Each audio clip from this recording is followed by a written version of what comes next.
what is wudu? See, the state you're in is either you are on a ritual purity or not. Okay, go on so that I can follow.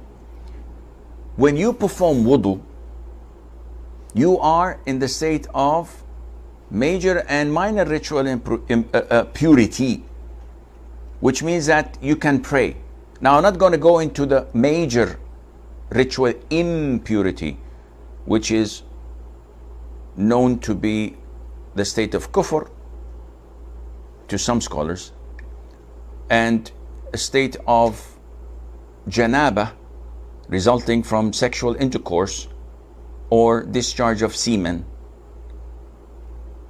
or the state of a woman being in her menses or postnatal bleeding. All of those are in the state of major ritual impurity, which means that they cannot pray. They cannot enter the masjid unless they're passing by. They cannot hold the mushaf. They cannot recite the Quran, among other things. And this is uplifted by having ghusl. And we will come to that later on. Our concern today is with the issue of uplifting the minor ritual impurity. Okay, Sheikh, what is this ritual impurity caused of? We will come to that inshallah in a while. But this ritual impurity does not show physically. So now you cannot know if I am in the state of wudu or not. This is something between me and Allah Azza wa Jal. It is not something that you put me on the scale and you say, okay, he's on wudu. Or you say, nope, he has to go and make wudu. This is something that no one can detect. It's a ritual thing.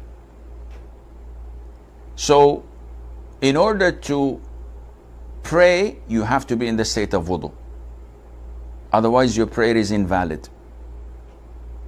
So what does wudu linguistically means? You will find in the textbook, and not everything in the textbook is 100% proof, because this is not the Quran. Only the Quran is 100% accurate and that does not accept any error. But human effort, you have to have discrepancies, shortcomings, wrong things here or there, but minute. And this is what we are doing, studying the book so that we have a reference, and at the same time taking notes. If there is something wrong, why is it wrong? Where did it come from? To the best of our ability and to the time, inshallah, that is allocated to us. Okay, so linguistically speaking, wudu is derived from the root that connotes good looking, cleanliness and brightness. In Arabic, rajulun wadi, meaning that he is illuminating, not that if we turn off the lights that he would shine, but rather he is bright. Something comes out of him and he looks, mashallah, positive. This is wadi. Wadi is also describing someone who's beautiful, who's handsome.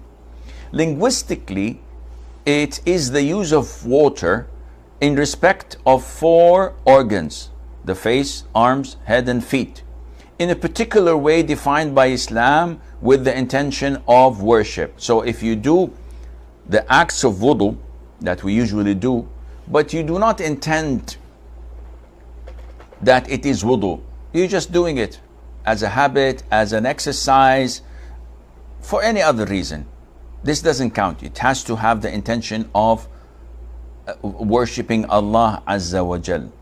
Now, where does wudu actually come from? Well, this is clear in chapter 5, verse 6 in Surah Al-Ma'idah.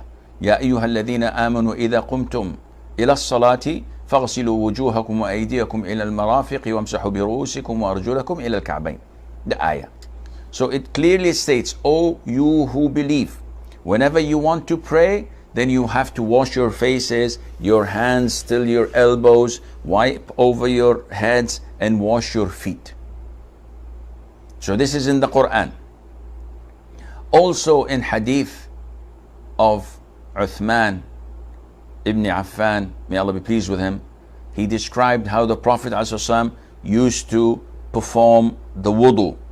So we know that this is the consensus of all scholars upon it. No one ever differed among the Muslims saying, "Oh, no, wudu is not mandatory.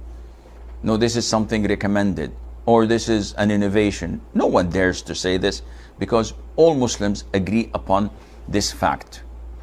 Wudu is a means of purification. If you were to come and look into the good sides of it, it is sufficient to know that when you perform wudu, all your sins drain out from your body. So anything you looked at with your eyes or heard with your ears, once you wash your face, it drips, that is the sins, it drips with the last drop of water coming out from your face. Likewise, if you had done something with your hands, if you had done something with your feet, it all drains away and out of your body because of wudu. And there are so many virtues of wudu, this is not the time to go through them.